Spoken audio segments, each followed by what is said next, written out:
EAGLES, Eagles.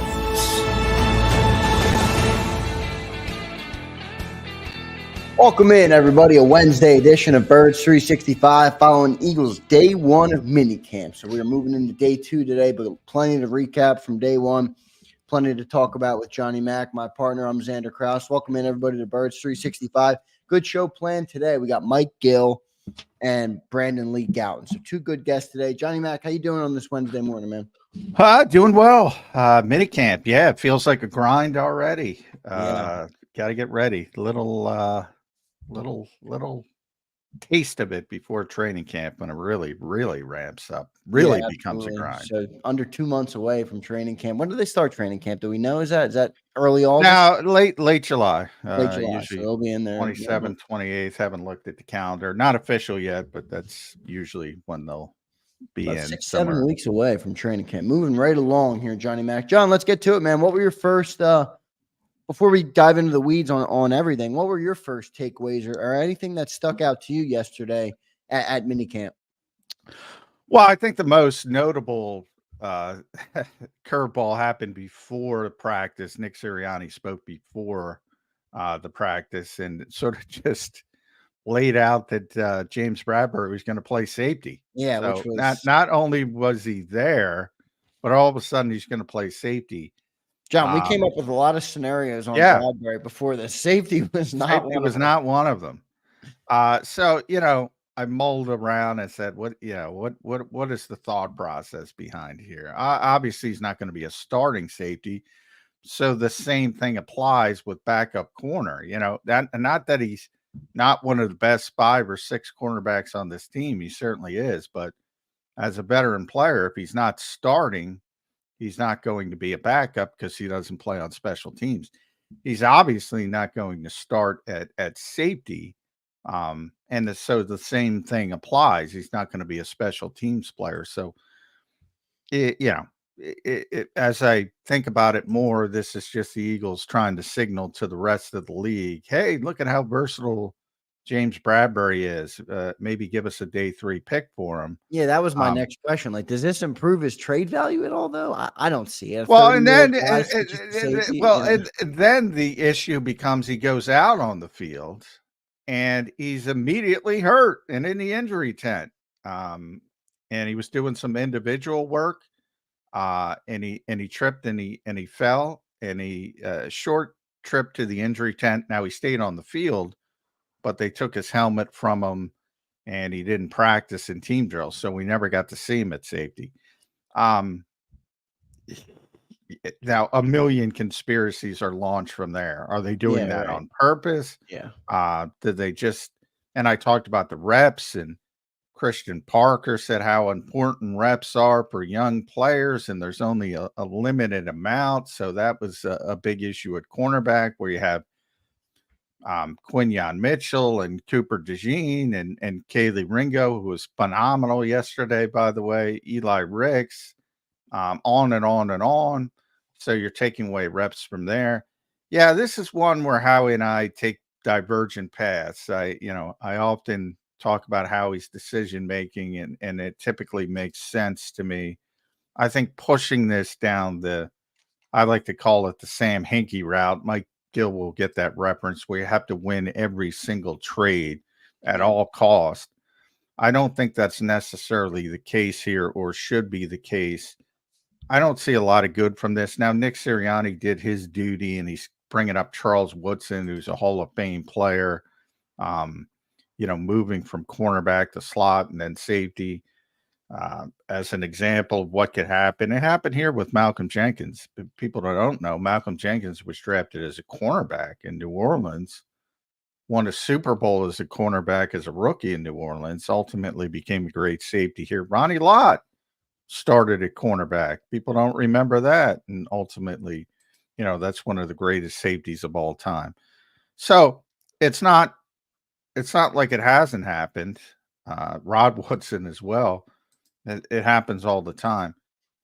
To me, though, it's not gonna happen here. He's not gonna be a backup. He's not gonna learn the position. He's a starter or he's not here. Is he gonna start at safety? You're not gonna start at cornerback. He's not gonna start at safety, and then moving him to safety. And people say, well, they need some depth. They need the force safety. You got to play special teams if you're a force safety. You have to. Yeah, John, this is a crock of baloney. It is. Yeah. And I like the expression you've been using on the show the last couple of days, or the last couple of weeks, of the juice isn't worth the squeeze. Like, if Bradberry's not going to be here, just move him, cut him, let him go. It doesn't make sense to try and do all this for a conditional 7th or conditional 6th. But maybe that's what they're going to do. So we'll get more into that. I'm going to welcome everybody in this morning. I appreciate all of you guys in the chat. BMO, Twiz, Andrew Jackson says, good morning, guys. Let's go. Avid listener every day, usually not live due to work, but we still get it in. Andrew, welcome here. Welcome into the live, man. It's always fun to be on the live stream and chatting with us. So we appreciate all you guys. SMD Eagles, Prince. We appreciate everybody for being here. Johnny Mac, let's stay on cornerback. I guess we were on safety there for a hot second with Bradberry, but Keely Ringo, another great practice by all means. How did he look out there? A lot of talk about Keely coming out of yesterday's practice. Yeah, and it's rare that you see such conformity, and because it was so obvious that he was the best player on the field, and he was just locking people down. Not only the John Rosses of the world and the Paris Campbells of the world, but the AJ Browns of the world. Now AJ got him on a comeback route at one point, but he's all over. Look, you can be the best cornerback in the league. AJ Brown's going to get you sometimes. Exactly. Yeah, that's the point. That's one of the best 5 receivers in pro football. So, he had a really strong practice. And which is good to hear, John, because you've kind of been on. Well, you've always, to your credit, you've been very high on the player for a long time, but you have said he's not a great player. Well, and I say no, and he typically hasn't been, and that to me is a big part of it with Vic Fangio, especially. So that's a positive for him to really show up in practice, because he didn't do that last summer as a rookie, and in fact fell behind Eli Ricks at one point. And the Eagles played Eli Ricks before they played Keely Ringo. Yeah. Ultimately, when he got in there, because he was forced in there due to some injuries, he played really well late last season. Then you start to think, well, maybe this is a game day player, so to speak. He's not going to be the best practice player, but I didn't think that would work with Vic Fangio. Never going to get an opportunity unless you prove yourself to him in practice. So from that standpoint, it was a very positive step. Also indicates what I was talking about through voluntary OTAs. You got to pay attention to who's there and who's not. Right. So day one, Ringo wasn't there. Slay was. Slay was the left corner. Isaiah Rodgers was the right corner. And I mentioned on that show, you got to wait and see what happens when Kaylee's here. I think he's going to be the starter, at least, to start until they get Quinyon Mitchell and Cooper or Cooper DeJean up to where they need to be. And then in the second OTAs open to reporters, Slay wasn't there. Ringo was back, and it was Ringo and Rodgers as the starter. Now, mandatory minicamp, everybody's there, with the exception of Landon Dickerson, but he was excused, by the way, so no issues there. And it was Slay and Ringo, where I thought it would be. And he really, really showed up. Now, I've taken hat tip to Bobby King, the Eagles' new linebackers coach, because he's the one who called it. They're out there in his pajamas, so it is pajama day all the time. No pads, nothing of that, no press coverage. But these are things, and Kaylee proved last season, at the end of last season, he's physical. He's willing. Those are more concerns about Isaiah Rodgers, who wasn't the greatest in run support in Indianapolis. When the pads come on, let's see how he looks. With Ringo, he was pretty physical, and he's bigger and he's long. So yeah, and it all comes down to, you said I've been high on the player. I'm very above board. I'm high on the player because AJ Brown told me he's going to be really good. Yeah, and that's good enough for me. It would be good enough for me too. If you're one of the best three, I think best top 3 receiver in the NFL, that's where I have AJ Brown. And you're telling me Keely Ringo, by the way, who was 20, he's a 21-year-old guy. That's young for the NFL. This is his second year in the NFL. Now his birthday's coming up, I think, in a couple of weeks. He's the end of June, so he'll be 22. But drafted at 20 years old. I mean, all through that rookie year at 21, and AJ Brown's like, this guy's going to be a stud. That says a lot. So pretty exciting times, honestly, at cornerback, John. If Quinyon Mitchell can be what we're expecting him to be, if Keely Ringo can turn into a good cornerback, you almost wonder, like, what are they going to do with Slay? But I guess they'll keep Slay. They'll let Keely continue to develop, and Quinyon, and we'll be in a good position. Yeah, Slay's gonna, let's make that very clear. Slay's going to be there now. 2025. That's when, right? You start asking the questions. But yeah, he's the number 1 corner, and he will be on this team. And the question is, where are they going to start? And I do think, people are saying, well, maybe Rodgers can push Quinyon Mitchell if Quinyon Mitchell's not ready, or Cooper's not ready. But I think Ringo's the bigger threat to be, and he might not give it up. And long term, if you're talking about 2025, I think the Eagles' goal, if you gave them the truth serum, would be Mitchell on one side, Ringo on the other, and Cooper in the slot would be, I think, the way they're projecting it. Yeah, so pretty good stuff from the defense yesterday. We'll get a little bit more into that later in the show. We have Mike Gill coming up in about 8 minutes, and then we'll have Brandon Lee Gowan, who was also down there with Johnny Mack yesterday. So he'll be on later in hour number 2. John, let's talk offense, though, for a little bit in this brief recap. What offense? Yeah, was it not good? Because remember, when we ended the show yesterday, I said, John, what's the one thing you're looking when you go down there today? And it's you were offense. You were offense-based yesterday, and Bradberry, but we talked about that. How did the offense look? How did Jalen Hurts look? How did you learn anything from Kellen Moore and Nick Sirianni's offense? What can you tell us about the offense? Yeah, a big it's been. That's not good, Johnny Mack. It's been it wasn't bad. It was just boring. Everything it's clear they're working on getting the football out of the quarterback's hands quickly. Not just Jalen, but everybody. Kenny Pickett, Tanner McKee, and I don't like it. I don't like it. Now, hopefully, it's just a part of the process. I bring up the spring training in baseball, pitcher comparison, where sometimes it practices. You're not trying to beat the defense. You're not trying to score points. You're not trying to make plays. You're trying to work on things that you think you need to work on. And obviously that was an issue, and people complained all the time that, oh, the stupid high school offense doesn't have hot routes and they don't have answers for the quarterback and all that nonsense. And they seem to be correcting in my thought process to the start of camp. There's no big plays. You sit there after practice, and they're only practicing for an hour, a little bit over an hour yesterday. And typically, because it's practice, you have all kinds of plays, splash plays, And they tried a couple deep shots, but Ringo was all over both. One to Ross and one to Paris Campbell, as I mentioned. Tanner McKee had a couple decent throws. There's no splash plays.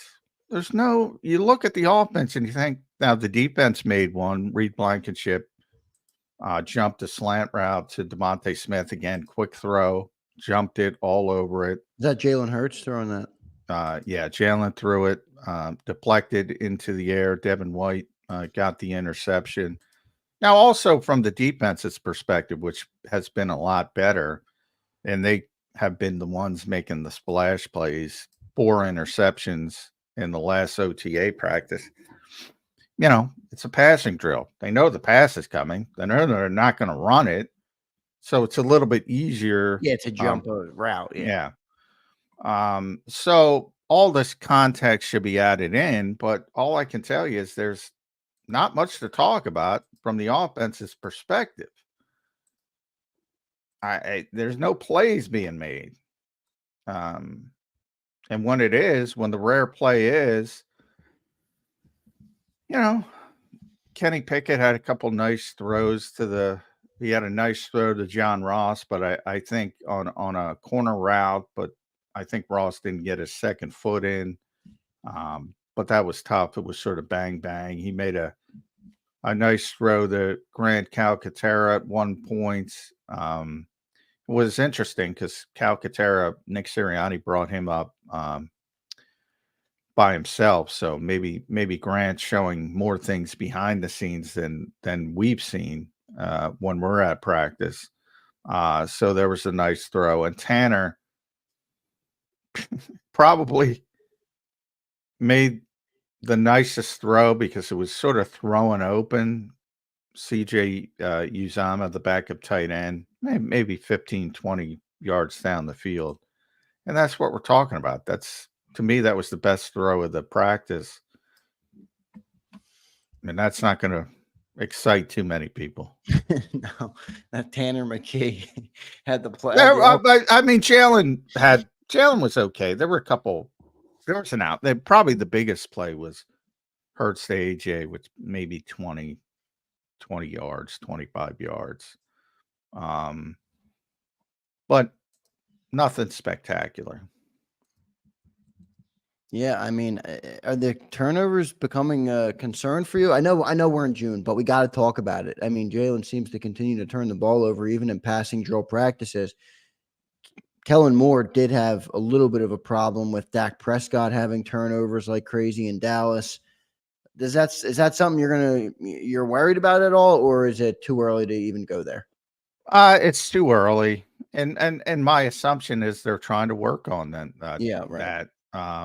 And which I don't have a problem with if that's the case. I mean, obviously that's what you want them to be doing, is working on stuff during this time of the year. But I will say, coming off last year,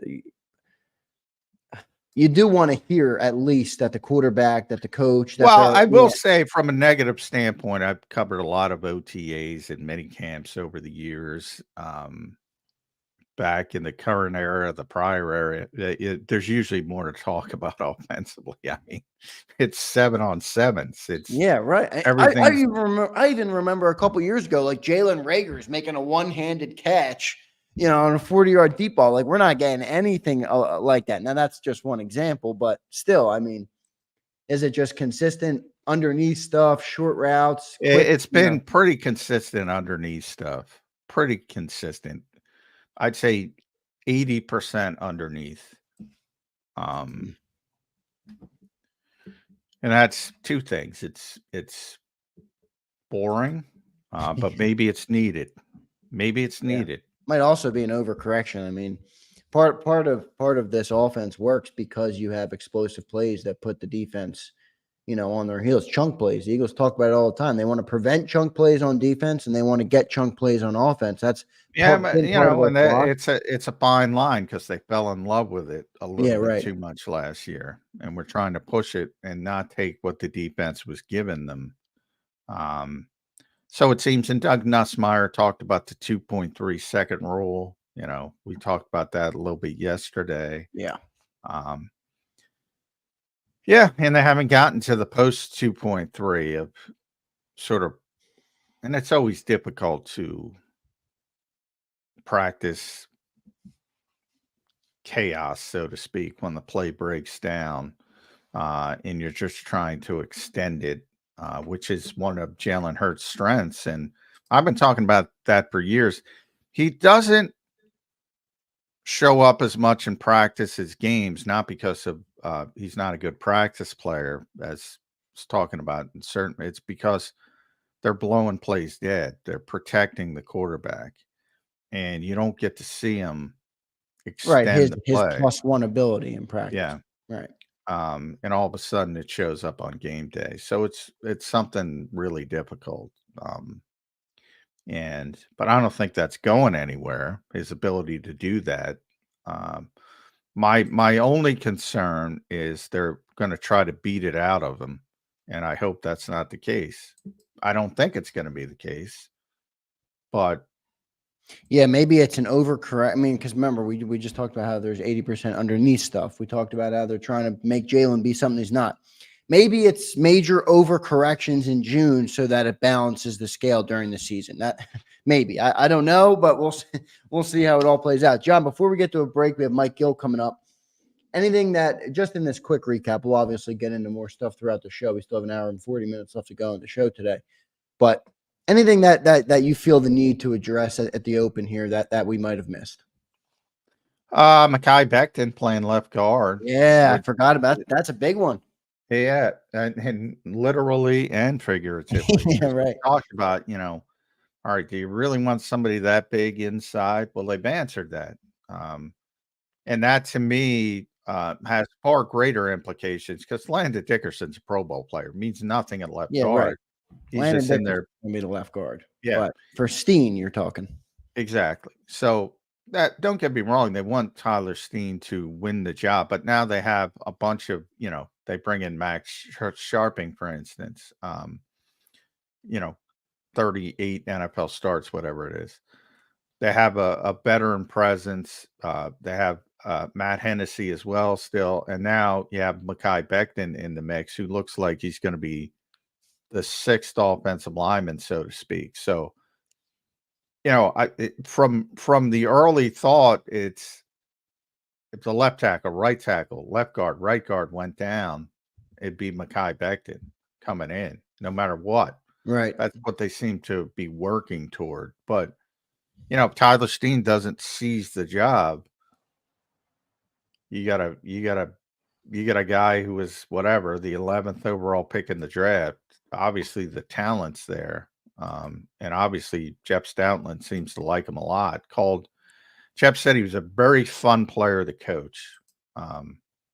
He's got a lot of gifts, a lot of physical gifts. Yeah, we had a couple guys on that I mentioned earlier on a couple weeks ago. We had Phil Sims on the afternoon show with Dan Cilio, who, I mean, he knows Mekhi personally. He praised him. He's like, this guy with Jeff Stoutland, the Eagles got a guy here. You might not think it yet, but they got a guy. And then we had Brian Baldinger, who said the same thing about Mekhi Becton, that he's just an absolute beast. So it'd be interesting to see, maybe it's possible he could supplant Tyler Steen, right? Oh, yeah. Yeah, I mean, we'll see how it goes. Yeah, Tyler's got to win the job. And it seems they want him to win the job, but he's got one NFL start. He didn't perform that well in it. And all of a sudden, here's a big 6'8" monster coming in. Nobody's getting by him. Yeah. All right, well, we'll get to our first commercial break. Mike Gill is in the green room. We see Mike Gill in the waiting room. So we're going to get to our first timeout. We'll talk about all this and more from mini camp and the upcoming training camp and everything going on in the Eagles offseason next with Mike Gill. If you missed any of today's show on the JAKIB Media channel, listen to the podcast on your way home. Available on YouTube, Apple, and Spotify.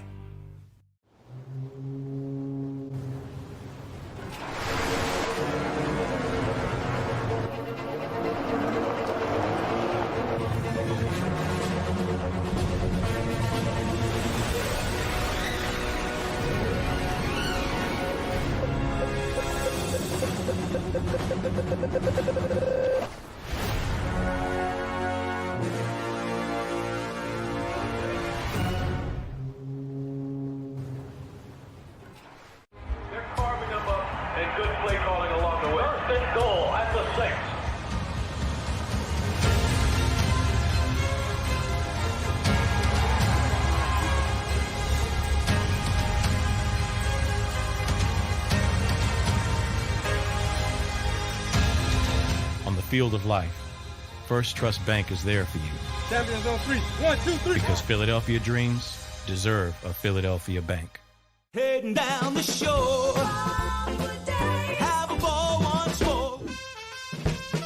Here, imaginations run wild and time stands still. Because here, you can find the best of the Jersey Shore, all on one 5-mile island. So leave the old you behind and get lost in the woods. Wild, wild, wildwood day. Plan your stay in the Wildwoods today.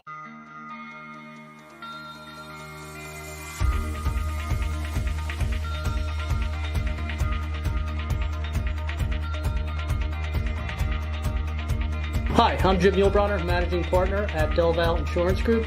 Give us a call. We're a local, knowledgeable agency, not an 800 number. Go Birds!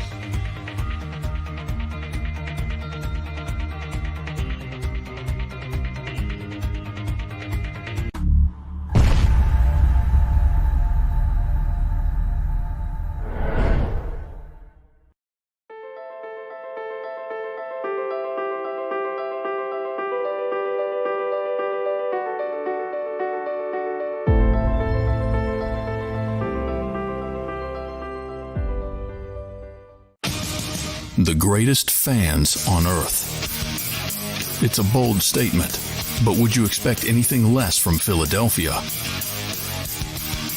58 years of heartache creates a toughness, a grit, a resolve not found in most. Sure, our prayers were answered, but now that we've had a taste, we're looking for more. Pondley Hockey, official partner of the Philadelphia Eagles. EAGLES, Eagles.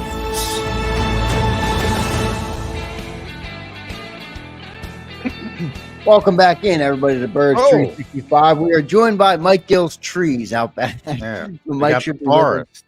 Mike should be with us in just a second. I'm not sure where he is. Let me drop him off, and we'll give him a second. Maybe nature called in a different way. Yeah, So that might. you got that might nature be in the background. You know, you never There's know what Mike. happens. Let's bring him up now. Yeah.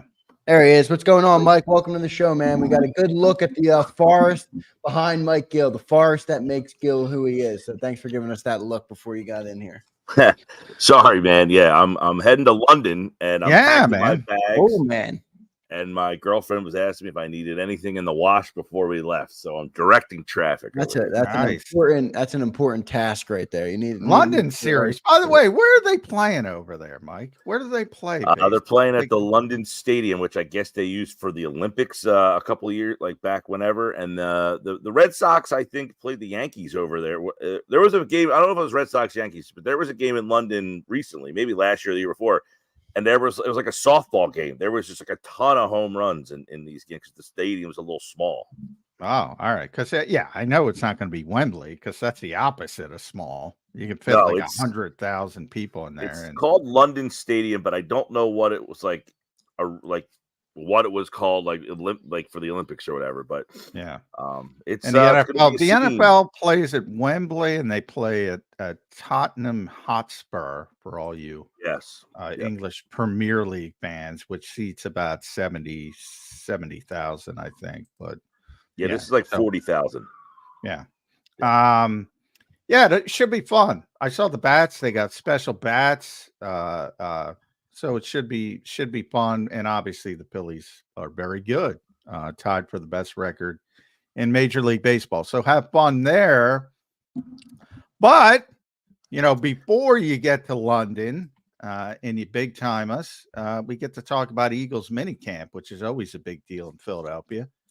You and I kind of talked about it yesterday on your show. James Bradberry stuff is interesting.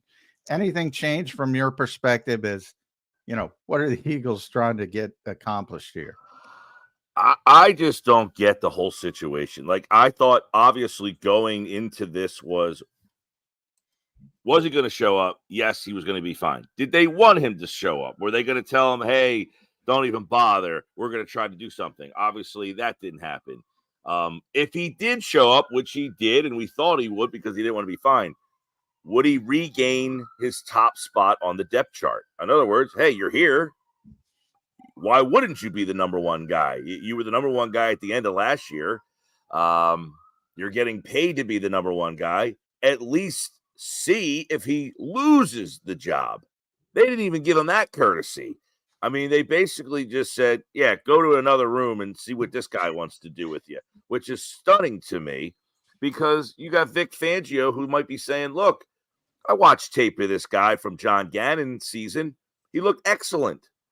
Why would I not give him the opportunity to show me if he still has anything left in the tank, or let me judge for myself whether or not he can still play the position that I run a defense that he fits perfectly for? It makes no sense that you would put the guy at safety. I don't know what you're trying to accomplish other than to maybe, I don't know, you trying to embarrass the guy? Like, what are you trying to shame the guy to leave? Like, what do you make him? I think they're trying to signal to the rest of the NFL, Mike. Look at how versatile James Bradberry is, and maybe pump up his value. So if you're looking, he can play in the slot, even though he didn't play well in the slot last year. He's obviously can play corner, and now we think he can play safety.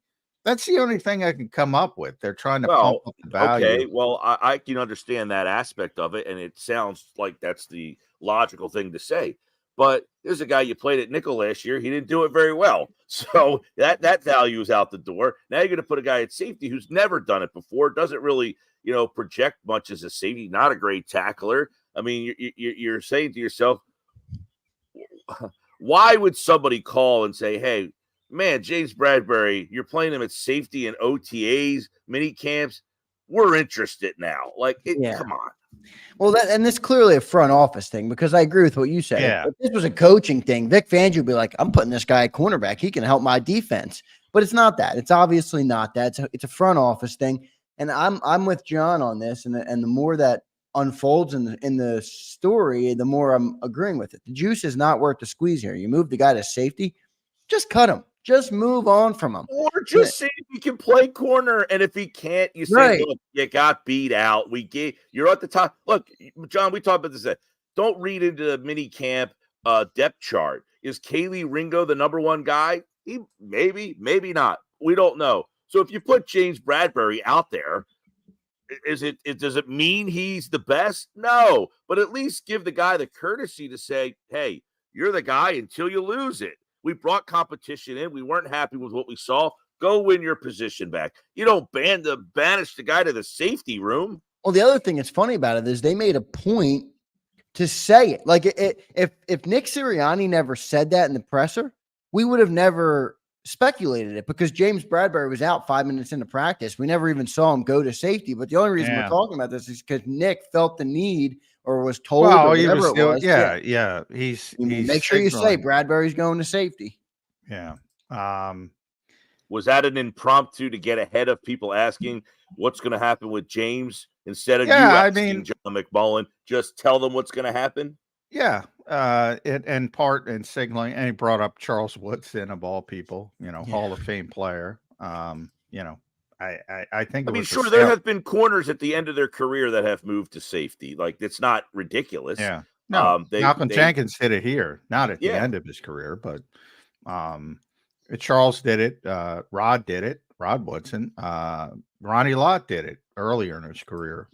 So many over the years, but yeah, to me it was a sales pitch, clear sales pitch. And I get you want to get something for the guy, but the one part where complicates it, and this is where Howie comes into it as well. We talk about Pajama Day and Bobby King's great quotes, and there's only so much you can do in a passing camp, a glorified passing camp, and it's not all that meaningful for the Slays and Lane Johnsons of the world, even Devontae Smith, who stayed away from voluntary stuff when we were there. It's not important for those players who are accomplished and understand what they're doing. But for the young guys, it's pretty important. And they got a crap load of young outside corners who they want to be the answer for the long term. Quinyon Mitchell, Cooper DeJean, Kaylee Ringo, even if you want to throw Eli Ricks, even if you want to throw Josh Jobe in there, they got a crap load of outside corners. And, Christian Parker, the new secondary coach, was talking about this. There's a limited amount of reps. And if James Bradberry And you're right. He should be the starting corner. But he's taking away reps from those guys. And it has a domino effect. You know, DeJean's down, gets knocked down. Ringo gets knocked down. Everybody gets knocked down a notch. So that's part of it too, from Howard's perspective. James isn't the long-term answer. These guys are the long-term answer. We're trying to get them ready to, which is get up to totally speed. understandable. You should have thought of that when you gave the guy the contract you did, because you thought he could play. You didn't think you would be in this situation. So at least see if you can get the value out of the player that you thought you had value in when you signed him. Well, he's trying to get value, but he's trying to get a different type of value. He's trying to get something back for him. Well, and then I would ask the question. I would throw this into the mix, and I know Cooper DeJean has not really, there's no indication that he's going to play safety, and I'm not saying that he has to play safety, but wouldn't his versatility be something you want to see more of all over the field? So now you're saying James Bradberry could potentially be taking snaps from him if you're going by your theory. Yeah, well, he's not playing safety. Yeah, I was gonna say that's semantics or whatever you want to call it. That's not. But I mean, they are going to versatile route. Cooper got some reps essentially in dime, even Quinyon, and they're really playing the second linebacker position in that dime look, which has typically been a safety in the past, whether it's been Sidney Brown or back in the day Malcolm. Did it the best. They've always had that sort of big nickel package, but they usually have it with a safety. Now they're looking at the corners because it's Cooper, and as I said, even Quinyon Mitchell. Would you say the anticipation though is that Fangio's secondary will be closer to what Gannon ran? What in what way? Obviously, last year, I think they used Bradberry's a zone corner who definitely. And definitely the zone aspect. Gannon did the old Vic. Vic's kind of evolved, and this is from people telling me. I'm not, some personnel people, because Vic. Obviously, a lot of people copied his defense. The Eagles have been running it for 3 years before he got here. The basic framework of the defense. And it was mainly very heavy quarters coverage defense. They spun off to a bunch of different coverages, but mainly quarters was the default setting. I've been told he shifted from that to playing more cover 3. And that's his default setting now, but we'll see how that shakes out. But it's the vast majority is going to be zone. Right. So from that perspective, and a lot of the discussion last year was kind of that Sean used Bradberry a little differently than Gannon did, and it certainly now whether or not he just didn't like the system or the style he was being used in, or that he's lost a step. That I don't think we have a clear answer to, unless the Eagles themselves have said, no, we think he's lost a step. I don't think he ever had the step. I don't think that was ever his strength. That's true, too. He was never a guy who had speed, but he excelled in the way that they used him. Yeah. Right. Mike, let's just put Bradberry to the side for a second. I think Keely Ringo playing so well also complicates these decisions on the secondary. I mean, you obviously want your first rounder, Quinyon Mitchell, to get in the game. Isaiah Rodgers has been an OTA MVP, according to John McMullen. I mean, there's a lot of young corner. Cooper DeJean was drafted. Darius Slay is still here. There's a lot of bodies in that room, even without James Bradberry. And I view Keely playing so good as kind of it's a good thing, obviously, but is it a hiccup with the first round draft pick waiting in the wings? Well, as everybody has noticed, there's a lot of guys who have minimal amount of playing time. Like everybody has gotten a shot, it feels like. Job has played, Ricks has played, Ringo has played. They have all gotten a little bit of a taste, and they all have shown enough that you want to see more. No one has said, I'm the best of this group. Maybe Ringo has shown more than the rest, but everybody has shown just enough. Oh, he shows a little something that they want to see more, but obviously not enough that they didn't feel that those were the guys. They went out and drafted not one, but two guys. But I think one of the obvious things here is we got to keep in mind, and if somebody cuts this up and puts it out on social media, Darius Slay, don't get mad at me, but he is getting older. And he's already mad because she called him Darius. He's already mad. Sorry, big play. He is getting older, and at any point, he could be the James Bradberry story of he's taken the step back. His play has declined. I know. Remember, he was almost that story last year, Mike Gill, in the offseason. Well, and for the Pro Football Focus fans out there, they didn't seem to be big fans of Darius's game, big plays game last year either. So you're just kind of waiting. I'm not saying this is a mirror of the Troy Vincent, Bobby Taylor with Lito and Sheldon, but you got two guys. You had two older guys. It's just different because one of the older guys you've already basically booted. And the other guy, I think you're just waiting to see if something happens for at least this year. Moving forward, I think you have a room full of guys who will now be the next guys who take over this position. Mitchell on one side, Ringo on the other, DeJean somewhere. I mean, you're seeing that evolution. It might not happen this year, but if Slay gets hurt, slows down, that's another hard part. These things we all just assume as fans. Guy's not playing well, sit him.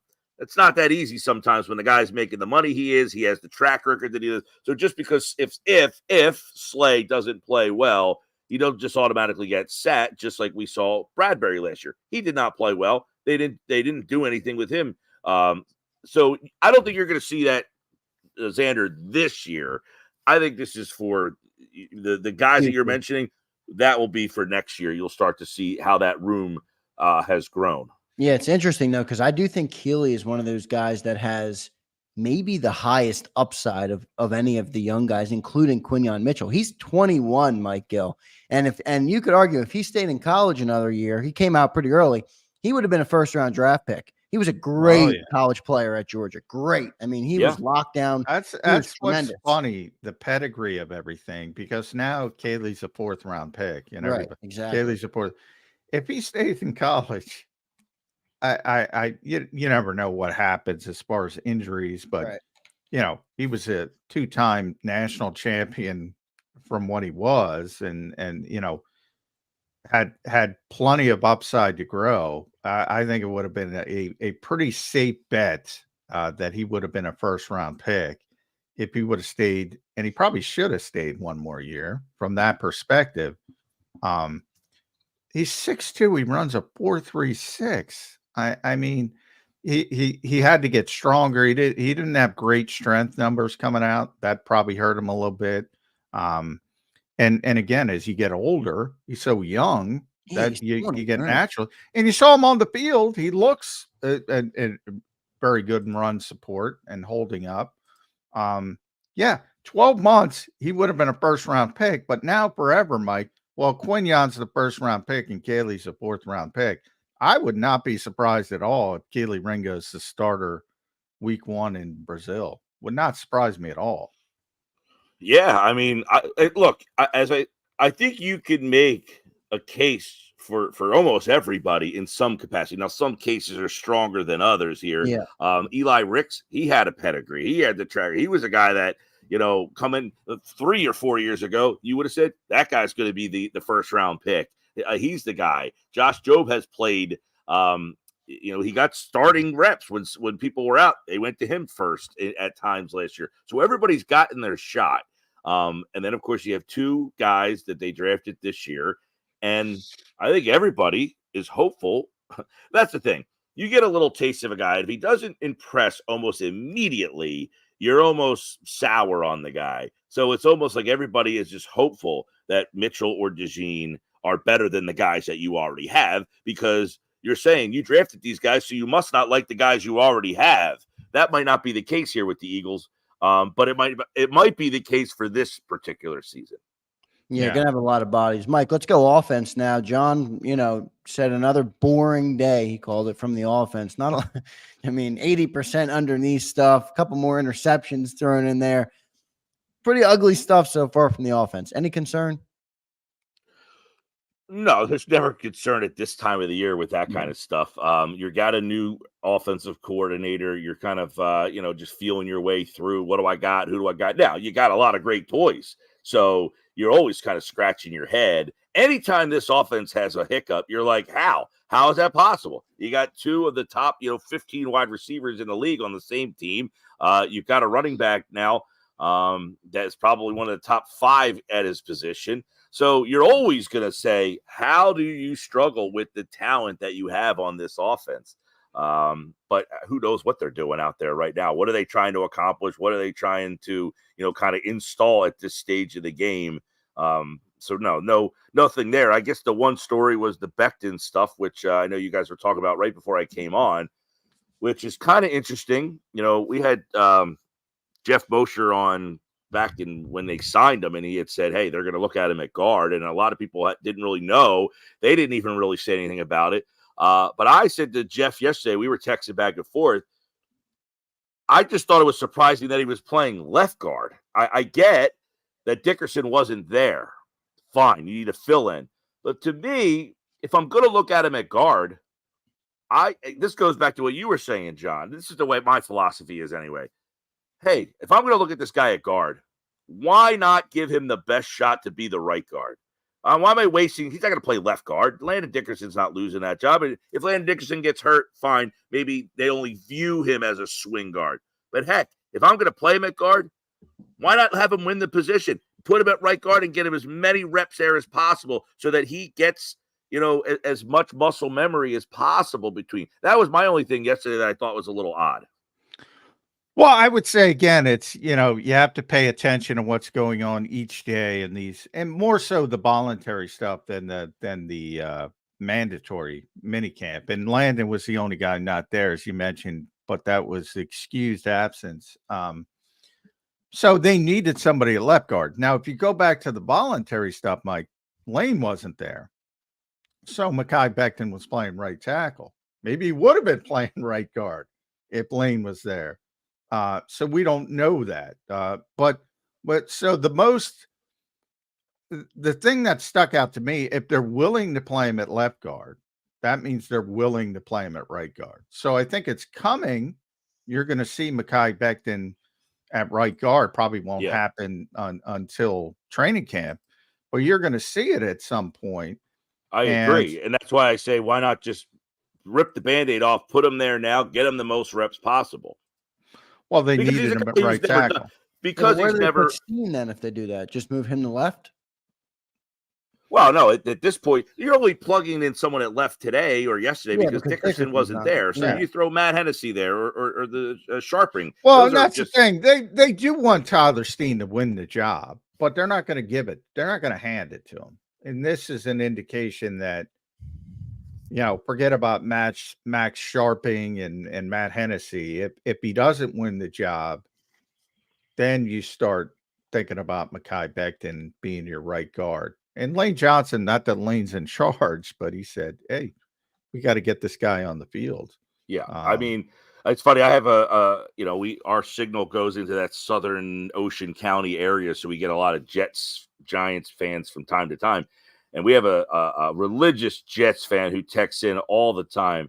He texted yesterday, about Becton, about how if he just gets any coaching, that he is going to turn into an all-pro type of player. Just that the Jets line was such an abomination up there. He got injured. He ended up getting a little heavy, but they really had no coaching up there with that offensive line. He feels like this guy is going. A lot of people feel like, hey, you got a first-round player who was pretty good. He got hurt and ended up getting a little heavy, and then kind of the Jets moved on from him. But hey, I find it to be intriguing. That if you're going to look at him at guard, you got to think that he's a more talented player than anybody else in that room. Yeah, he was a good pickup, man. I wouldn't be surprised if Howie went out went aggressive on Becton and tried to lock up a little bit of a longer term deal with him whenever it's available. I don't know how quickly he could do that, but I do think it's something he would probably consider. Well, you got to think about it from the player's perspective as well. If he gets an opportunity to play, he's got a chance to make a lot of money. So you're not gonna worry about a multi-year deal as a player. In fact, you're hoping that, not hoping, nobody, I don't want to say hoping, but if an injury crops up or you win the job and you're on the field, you got a chance to make a lot of money if you're Mekhi Becton, a lot of money. So. Also, it could make a lot of money here, but that would hinge on Lane Johnson hanging up the cleats. Yeah, and that's not going to. Lane's got a couple years left. Never say never, but he's had a lot of injury issues himself. But he's playing at a very high level. Yeah, I don't think you have to worry about Lane Johnson. Mike's got to worry about traveling. So safe travels to you, and I'm going to call her the wife at this point at Mike Gill's show. You guys can make that official. Maybe do it in London. I don't want to. Some pressure for Mike Gill on the way out the door. I don't want to give you pressure. Is New Jersey a common law state? Yeah, I believe it is. So you're probably already there. I'm common lawed in there. Yeah. At Mike Gill's show. Not going to be on today, correct? No, I will be off Wednesday, Thursday, Friday, Monday. I'll be back potentially Tuesday as long as I'm not jet lag whipped, but the plan is to be back on Tuesday. All right, should be fun. We'll give Josh Henning a plug. I assume he's going to fill in for you. Yeah, Josh is on Wednesday, Thursday, and then my guy Nick Earnshaw and Ryan there, because we're on remote Friday. Nick Earnshaw is one of our producers. He does a good job. So those guys are going to be at the LPGA. We're at the LPGA, which is down the shore this. Nice. This You're going to miss that. Oh, where's that, Mike? I'm down in Cape May, so I've been tuning in to 97.3 a little bit as well. You guys been doing a great job. But where's the LPGA thing? It's at the Seaview in Galloway. Nice. This is the LPGA weekend. Huge event. It's very well attended. It's an awesome time. If you've never been, I'm not going to be there this year. I'm actually kind of upset. I love going. I sit on the 18th green, and you just watch them chip from 200 and just boop right on the green every single time. So that's this weekend. It's the tickets are generally free if you just want to walk around the greens and just be that close to a big time event. But that's this weekend. So I'm kind of disappointed I'm missing. By the way, you're not flying out. They don't fly out of AC to places like that, do they? No, I got to go to Philly. International. Yeah. All right. Because it is Atlantic City International, technically. That's because they go to Mexico. All right. Yeah. All right. Thank you. Thank you for clarifying that. All right. Yeah. Safe travels, buddy. Appreciate it. Mike, thanks for joining the show, man. We'll talk to you next week. Safe travels. Right, everybody. See you. See you, man.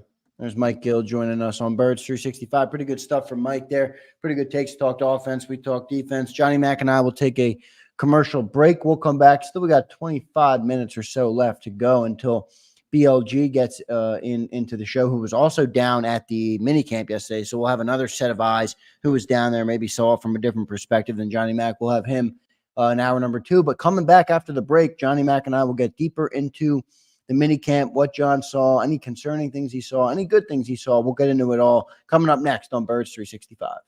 If you missed any of today's show on the JAKIB Media channel, listen to the podcast on your way home. Available on YouTube, Apple, and Spotify.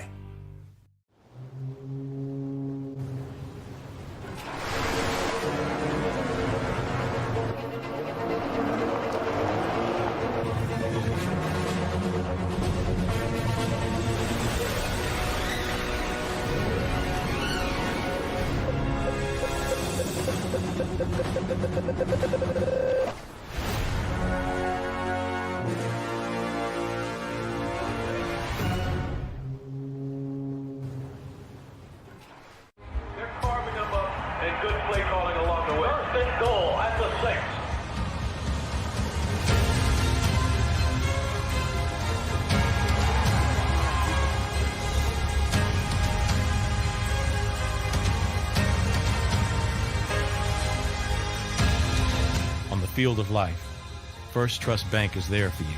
Champions on 3. 1, 2, 3. Because Philadelphia dreams deserve a Philadelphia bank. Heading down the shore. Have a ball once more. Here, imaginations run wild and time stands still.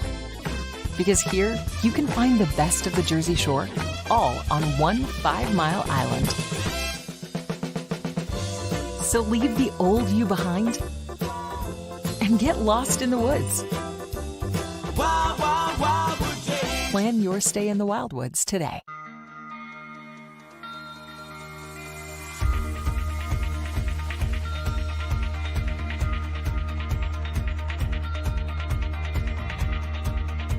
Hi, I'm Jim Muehlbronner, Managing Partner at Del Valle Insurance Group.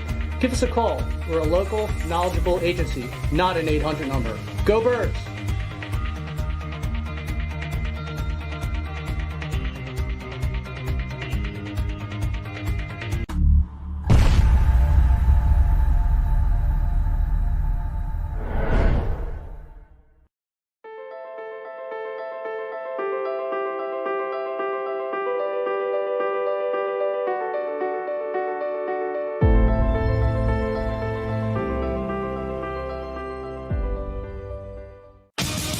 The greatest fans on earth. It's a bold statement, but would you expect anything less from Philadelphia?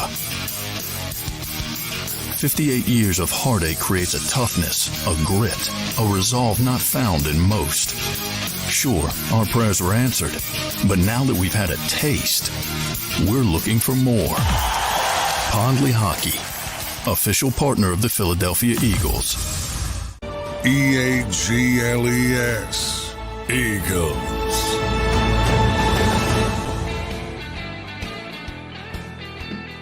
Welcome back in, everybody, to Wednesday's edition of Birds 365, recapping Eagles day 1 of minicamp, day 2 right here. So Johnny Mac will be heading back down to NovaCare after the show today. We'll have another action-packed Birds 365 tomorrow for you guys, and Friday as well. So good week of shows this week. A lot to talk about in Eagle Land. John, one thing, I want to stick on defense in this segment because we haven't talked about linebackers. We haven't talked about defensive line at all. But the one thing from your recap on SI.com, I encourage everybody to go read John's work on SI. Saquon Barkley lined up as a decoy again on the outside. What is going on with this, Johnny Mac? They paid $12 million for a decoy. What's going on with Saquon Barkley? It's funny. Every time he's lined up outside, yesterday was outside, they immediately go to the other side. And they were successful. It was sort of a quick hitch to not a hitch, but a quick comeback to A.J. Brown. And then in the prior practice, they had him lined up in the slot, and they go immediately and swing it out to Kenny Gainwell. It was 21 personnel, but Saquon was in the slot. And look, I mean, I saw somebody, and I don't want to pick on them, but they're saying, well, maybe they're trying to save them for the regular season. I mean, all right, it's pajamas, as we said. I mean, yeah, come on. We're talking about running routes and catching passes. I don't know if he's going to be that big of an impact. And maybe, because I've talked about, like, I'm going to have a different scale. I know a lot of Eagles fans are mad at me because I'm not on the Saquon Barkley is the greatest acquisition in the history of mankind boat. And they think I don't like Saquon Barkley. First of all, he's the nicest guy in the world. Tremendous guy. No issues as far as leadership. Everybody loves the guy. Yeah, it seems to check all the boxes on the outside. Hard worker. I just, I don't get the bit from the perspective of how this team typically does business, which, by the way, I think was correct. The way they typically do business at that position. So that's issue number one. Issue number two is the assumption that the offense is going to run through him. It might run through him in the traditional running game, especially if they're up late in games. He might be able to finish games for you. But the passing game, I mean, that's nonsense to begin with. When you have A.J. Brown, Devontae Smith, Dallas Goedert, it's insanity to say, oh, we got to get Saquon Barkley involved heavily in the passing game. So I have a different scale anyway. If he's being a decoy and allowing you to get the football to A.J. Brown, that might be impactful. if they're worried about it, that might be impactful and it might work out very well. But we're talking about passing camp. We're talking about the spring. Be nice to see him get a ball thrown his way occasionally. And the one time he did, it was on a wheel route. And Devin White was in his hip pocket. And I saw him on another wheel route where Zach Bond was in his hip pocket. I think people are going to be disappointed with that impact in the passing game. From your perspective and what you've seen right now, not even talking about Decoy Barkley, which the chat has dubbed Saquon right now, Decoy Barkley. Does he look like he lost a step? Is the explosiveness not there? I mean, if he can't get by Zach Bond and Devin White, I know Devin White's highly athletic, so Devin can run. Yeah, Devin can really run. So, I mean, Zach Bond, I young player, but yeah, he should be able to do some things there.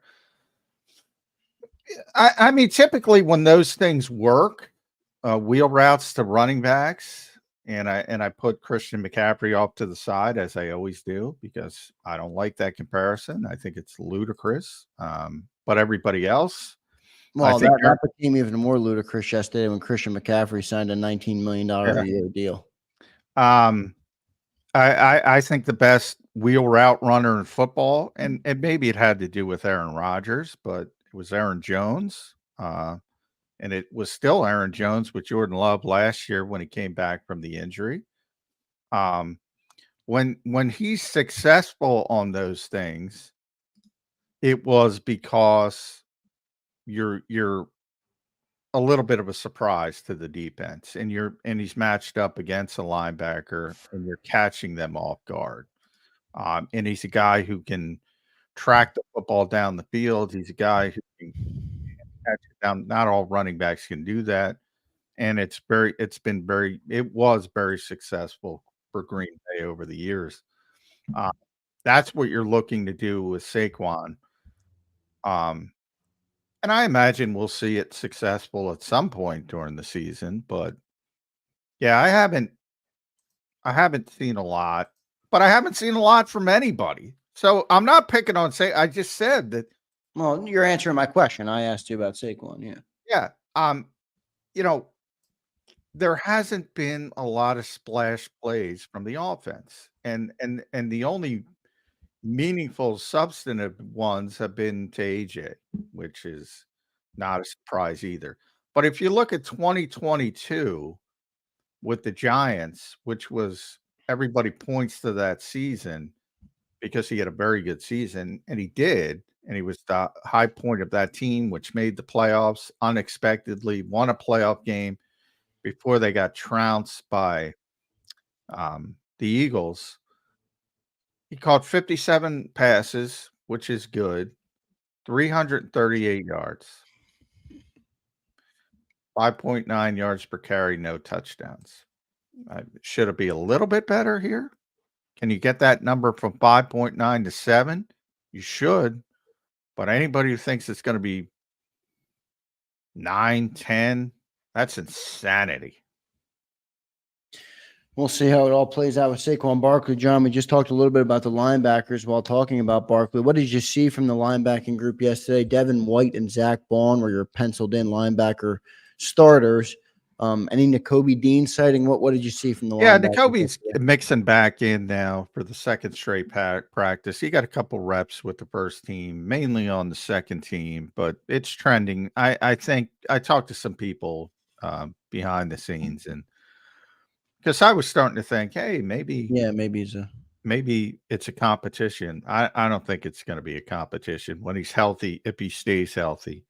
And then it'll shift to, who's going to be the weak side linebacker. Can Devin White hold off Zach Bond, who seems to be a guy that Big Fangio likes? Seems to be playing pretty good football, too. I haven't heard anything negative on Zach. Yeah, Bond. But Devin's playing well. Well. But technically, Devin would be out of position if Nakobe were to take that spot, right? Devin would have to be proficient in what Zach Bond is doing, which is off-ball linebacker. Yeah. Well, they're both all ball, but middle middle linebacker is the guy who calls the Right, right, defense right. and all that. And that's what he has been doing. And he'll kick over to the weak side when the Kobe's a bull go. Yeah.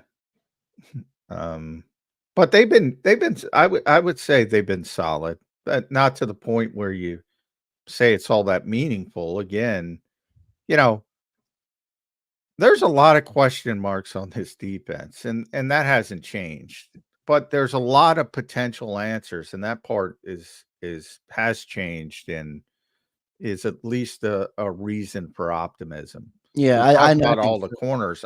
All these corners are unproven, all of them. If you're going to be honest, um, when you have so many, though, the odds are one of them's going to hit. Um, It might be Ringo, it might be Mitchell, it might be JAKIB, it might be Eli Ricks even. It almost feels like with all these guys stepping up that they got too many. Like you almost didn't even need to draft Gene if you have this many people in the wings. And if Isaiah Rodgers pans out, now you're right, they are all unproven. So the chance that they all work out is highly unlikely. But still, Yeah. a lot of other holes on this defense that maybe they could have addressed in that second round. Well, I don't want to go there yet. I'm just saying, it looks different than I think we thought it was going to look. Let's go to James Carver real quick. His super chat. This is pretty good stuff right here. J-Max shattering some fans' odd expectations of Barkley, somehow ending up on a Mount Rushmore of receivers in Eagles history. That would be correct, James Carver. Johnny Mack has been shattering those expectations since they signed. It's just bizarre. It's bizarre what the expectations are. There's no evidence. If you go back to his rookie season where he's tremendous. I mean, he was great, and this is pre-ACL. He caught 91 passes, which is, phenomenal. The 721 yards, 7.9 yards per reception, which, by the way, is very good for a running back. Very good. So it's not just Saquon Barkley. The expectations. And when you talk about him being a decoy, and being potentially impactful, so he was lined up wide yesterday with and you know who was on him? Kaylee Ringo. Yeah, right. I say it all the time. That's a freaking day off. That's a playoff for Kaylee Ringo. That is a playoff for Kaylee Ringo. But what it did accomplish, the decoy part of it, she's got to cover him. And you take, maybe the best corner on that day, and it's one day in OTAs. I'm not saying Kaylee Ringo's the best cornerback on the Eagles. That's Darius Slay. But and then AJ has it easier, or somebody else. So the decoy part of it's real. You like the decoy part of it more than what we talked about a couple weeks ago on the show, where it was like, should they be using him in the pass game in the slot? You dismissed that. You didn't like that idea at all. You don't hate the decoy idea, though. No, I don't hate it at all. I think that's the biggest impact. I think that's the biggest impact.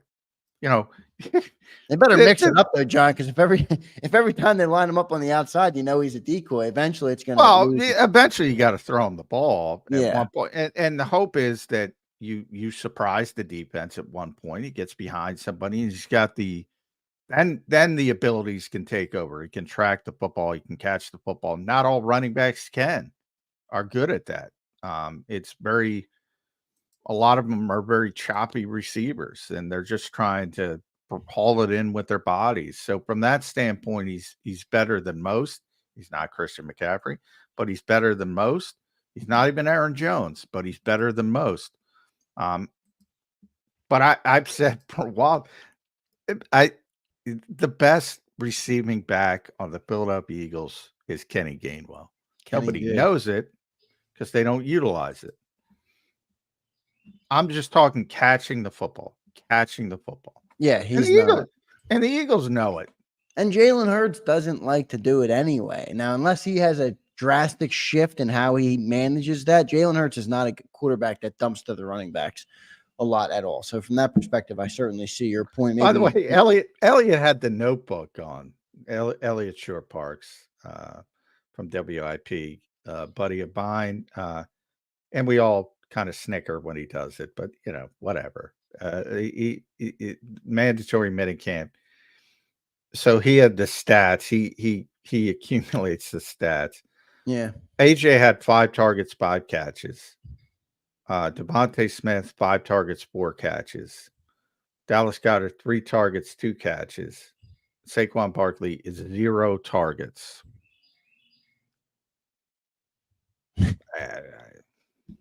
No. Keeping them under wraps, competitive advantage, I guess. One more super chat I want to hit. James Carver says, just don't shatter my Anais. Oh, boy, James, I apologize. Anais has not looked good. Now, he's coming back from a stress fracture they found in at the combine. He was out of voluntary work. They had not cleared him. Now, the second voluntary OTA, he didn't work in team drills, but they allowed him to return a punt. So he's getting closer and closer. He muffed it. Now, first day of mandatory minicamp, he's back. He's back. He's working in team drills, obviously the third team. Tanner McKee, citing Elliott, and I believe Elliott is correct. Tanner McKee was 7 of 8. His one incompletion is because Anais Smith dropped a perfect pass over the middle. Oof. And then his first punt rep, he muffed it again. So his first 3 attempts at trying to catch the football at Eagles offseason work all hit the ground. 2 muff punts, 1 drop pass. Eventually, if you want some good news on Anais Smith, his second punt rep, he corralled it. He caught it. He caught so it. Hopefully, that's the good news, that he was able to hopefully, we're talking about a rookie 5th round pick. Hopefully, he was chomping at the bit to get on the field. Hopefully, he's a little bit maybe nervous. He's got some jitters, sounds like. Hopefully, it's just jitters. But, early on, I can't lie to you. 2 muff punts, drop pass. Ruined Tanner McKee's Sam Bradford day. Tanner would have been perfect, 8 of 8 in 7-on-7 work. You can put Anais Smith on Tanner McKee's shit list at this point. If I'm like ruined his perfect mini camp day 1. Elliott Shore Parks logging the stats and everything. But John, let's go to the defensive line. I know we're a little bit all over the place, offense, defense in this segment, but aided by some good super chats from James. We appreciate James. We appreciate everybody in the chat. Make sure you guys drop a like on the show if you're enjoying Birds 365. It really does help the channel, and it helps the show a lot more than you know. So if you're here, you're watching, and you like the show, do us a favor, just click that like button. It really does help, and we appreciate all you guys for being here. John, what did you see from defensive line yesterday? I know you're probably not much, but at least from a depth chart standpoint, what did it look like? Where was, Bryce Huff? Oh, Josh Sweat wearing 19, baby. Yeah, 19 season for Josh. Yeah.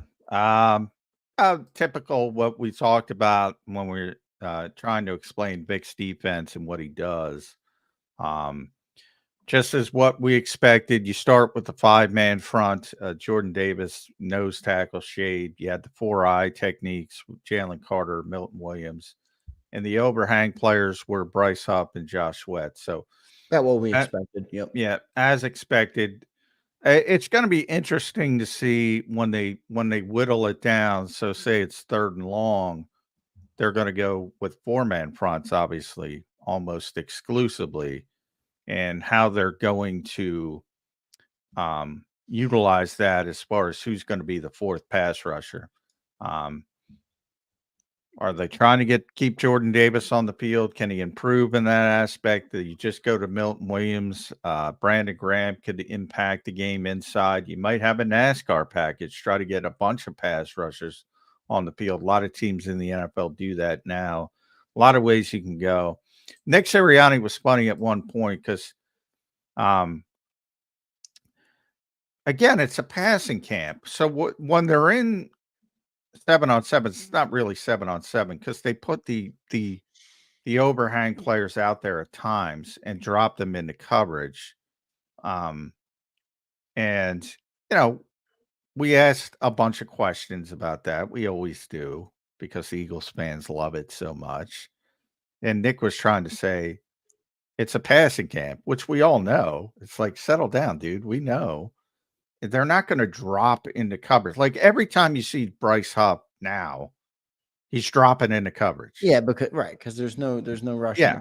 Yeah. I mean. So it's not that meaningful. They do a little bit of team drills, but again, and those things, they did one period of team drills 11 on 11. When I say that, because 7 on 7's a team drill as well. But when they do 11 on 11s, you get to see more of the framework of what the defense is going to look like. But when they're in those 7 on 7s, they're always dropping. It's very similar to what the baseball comparison. They're working on coverage because that's a coverage drill. Not that Bryce Huff or Josh Sweat or Brandon Graham or Jalix Hunt or Nolan Smith or anybody else is going to always drop. That's just what they're working on. So Nick tried to come over and tell us that, and we're like, yeah, we know. We get it. Nick seems to have a constant desire to want the approval of everybody. It drives me nuts. Even when he talks in press conferences, sometimes I talk about this with Dan when I join the Dan show every day at 3:30. So if you want to listen to me there, everybody in the chat, go ahead and listen to me at 3:30 on Dan show. But like every time sometimes he answers, I'm just like, dude, just give an easier, just shut up. Like, just give me a real answer. You don't need to make me approve of everything you're doing. You're the head coach of the team. You can do whatever you want. I can criticize it or like it, but it doesn't matter either way. And sometimes I feel like Nick is constantly like, he's just a nice guy, man. But you don't always need to be a nice guy, John. You're the head coach of $1 billion football team. Go out there and do your job. I don't need John McMullen or Brandon Lee Gowan or Elliott Shore Parks to know why I'm doing everything I'm doing. It doesn't matter. Well, I disagree with that. I get frustrated from the other perspective. Well, that's because you're a reporter and you like getting the tidbits. Nick is very guarded about certain things, about competitive advantage things, and which is kind of silly. So he does. And by the way, he is very willing to correct people on the field. At one point, Quinyon Mitchell, they were doing a special teams drill with trying to down punts inside the 10-yard line. And he was in the end zone and then jumped out. And all you could hear was a giant piss poor from Nick Sirianni, piss poor rep. And he made them do a few extra reps because he didn't like the way it was going. So, yeah, for those who think he's not, from our perspective, he's very, as a reporter, he's very engaging. He's very nice. He's one of those coaches, like a lot of coaches are assholes, like that, for lack of a better term. But sometimes I almost like it more because I feel like sometimes Nick talks and talks and talks and talks, and I still don't learn anything. Versus Bill Belichick is the same thing for 20 years. He didn't give you nothing. Andy Reid, same thing. Oh, we got to be better. Oh, it's on me. Same thing. But at least I knew what I was going to get. Like Nick will talk, and I'm just like, you just said a whole lot of nothing. And I feel sometimes he says a whole lot of nothing, but if you get Nick talking on the right topic, he'll give you a lot. And he tries to help us do our jobs, which is appreciated. Yeah, I can see why you appreciate that. And yeah, I have no problem with Nick Sirianni. He's not trying to get people's approval. He's just, to use a Jeopardy term, not that Jeopardy created it, because of emotional intelligence. He's emotionally intelligent. Like, it does no good for Nick Sirianni to piss off people who cover the team. And he understands that because he's, we're the vehicle to get the information out. And he knows it's part of his job. And a lot of coaches don't know that's part of their job. And it bites them in the ass in the end at times. John, I want to ask you for your opinion on something going back to the defensive line. not a report, just an opinion. Do you think, and I know we've talked about the player and how the expectations and the evaluation of him are technically a little bit skewed. But do you think Jordan Davis can be a good pass rusher in the NFL? Do you think he has the traits to eventually make that a part of his game? Depends what you think good pass rusher is for a nose. Well, I mean by defensive tackle standard. I don't mean go out and get double-digit stacks every year. No defensive. Well, that's the point. I've talked about this a lot. I mean, create pressure on a four-man front to the point where you can trust him to be out there with. He's already a good pass rusher as a nose tackle shade technique. He's already a good pass rusher. Is he a good pass rusher at a 3 technique, which I think is what you're asking? No, he's never going to be that. That's Jalen Carter's role. He's never going to be that. So people are expecting that. Going to use Jordan in four-man fronts a lot. Yeah, but he's still going to be playing. He's not going to be playing. They're not going to go 3 technique when Jordan's on the field. He'll be more shaded inside from that perspective. And when he's on the field, it'll be more about him taking up multiple blockers so other guys can get loose. So Jalen Carter can get a one-on-one, hopefully. That's his role. And he's already good at it. But people don't understand his role. I'm blunt about that all the time. Yeah. If you're expecting him to be like Jalen Carter as a pass rusher or like Fletcher Cox, he's not playing that position. He's not designed to play that position. He's not supposed to play that position. I don't know why you would expect a 350-pound guy to play that position, or just because he's a good athlete for a 350-pound guy doesn't mean he can do what Jalen Carter can do. Makes sense. Let's get to our commercial break. We have BLG, Brandon Lee Gouton, in the waiting room. He was down there at minicamp yesterday, so we'll get his takeaways, what stuck out to him. We'll talk a little offense, a little defense, a little Keely Ringo with BLG coming up next on Birds 365. If you're in the chat, make sure you drop a like. Stay tuned. BLG is next. If you missed any of today's show on the JAKIB Media channel, listen to the podcast on your way home. Available on YouTube, Apple, and Spotify.